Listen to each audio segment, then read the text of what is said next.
Just a couple comments as I have to leave. The mayor's daughter and my granddaughter is playing soccer in 1 hour at El Cerritos in Corona. And granddaughters are pretty important. Anyway, I'm William Bailey Jr., retired Superior Court judge, 39 years on the bench, active and retired. I'm a member of Victoria Avenue Forever Board for 8 years. Darlene's been on 3 times that long. A couple comments. It hasn't been mentioned by any of the panels, but there's really 3 things that make Riverside unique. Mount Rubidoux, the Easter Sunrise Service, the Mission Inn, and Victoria Avenue. And the power lines and all of that are good and supplementary, and we need power and we need things.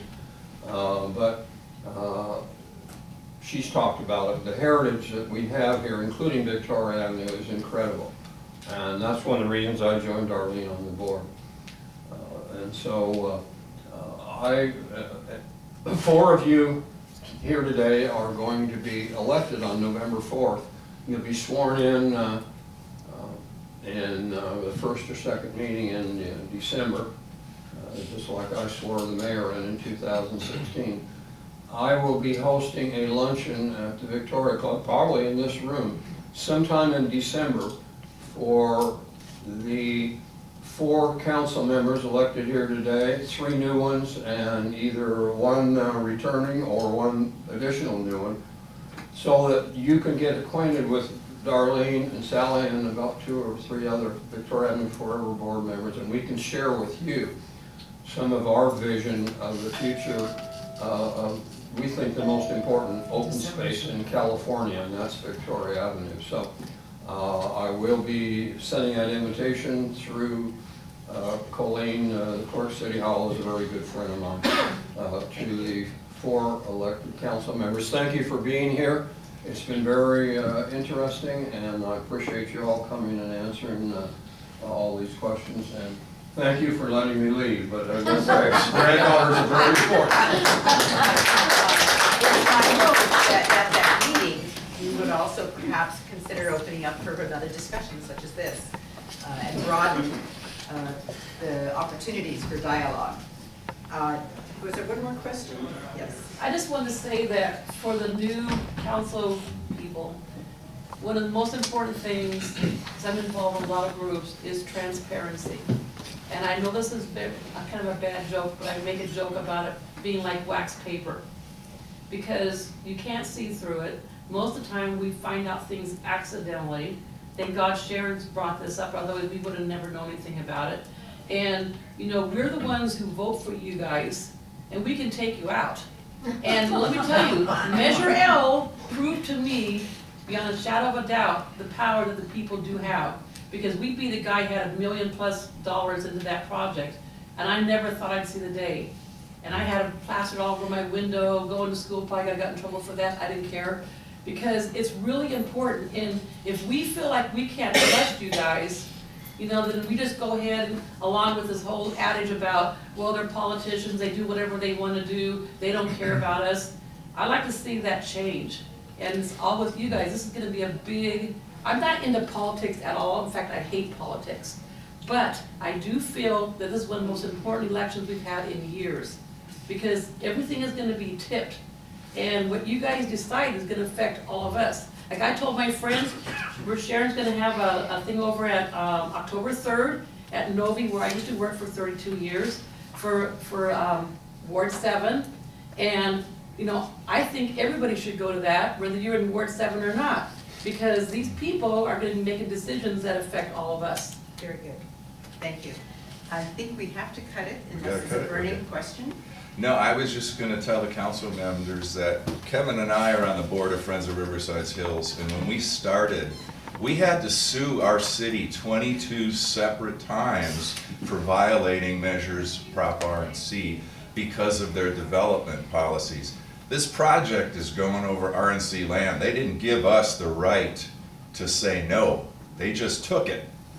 And it's like, we saw Measure L, we saw all of the will of the people over the past, 30, 40 years. They demand we stay and keep our unique natural assets. It's been the genesis of the reinvention of our agricultural initiatives for Grow Riverside, the fact that we still have land to use.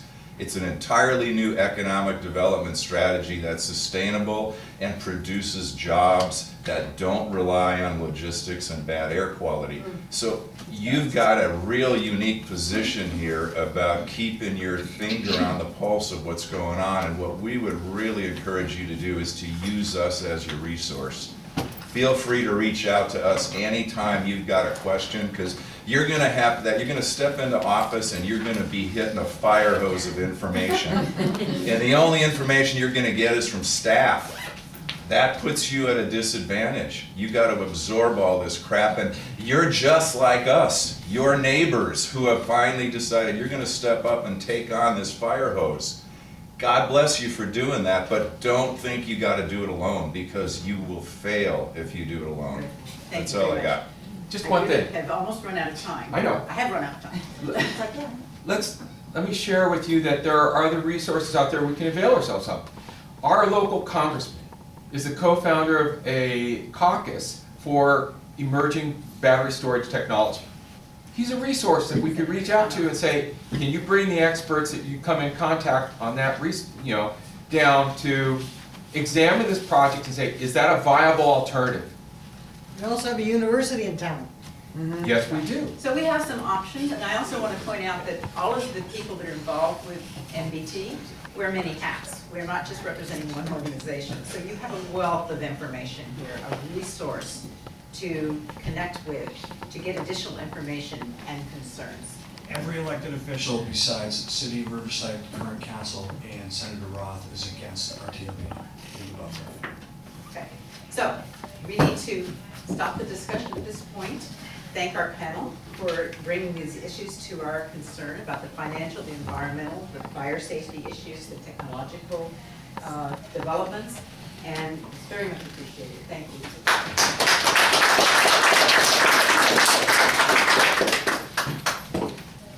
So I think one of my takeaways, besides communication, is rethinking, keeping an open mind. Let's figure out what's best for the community in general that we will be representing. And to that point, I would like to just make an offer to the candidates. What role could Neighbors Better Together play in helping with orientation and training in preparation for your role as a city council member? Vermonter kind of referred to that in terms of you're gonna get a fire hose, was that your analogy of information? What kinds of things might we be able to offer in that process of orienting, should you be the elected official? Any thoughts on that? I know you're focused on just till November 5th. Well, I think what's important is for us to know that we don't have to only rely on city staff for what we need, for when we're making decisions. That there's a lot more information than, a 5-minute presentation from staff in a city council meeting. That it's gonna take a lot more than that to make sure that we're serving our community.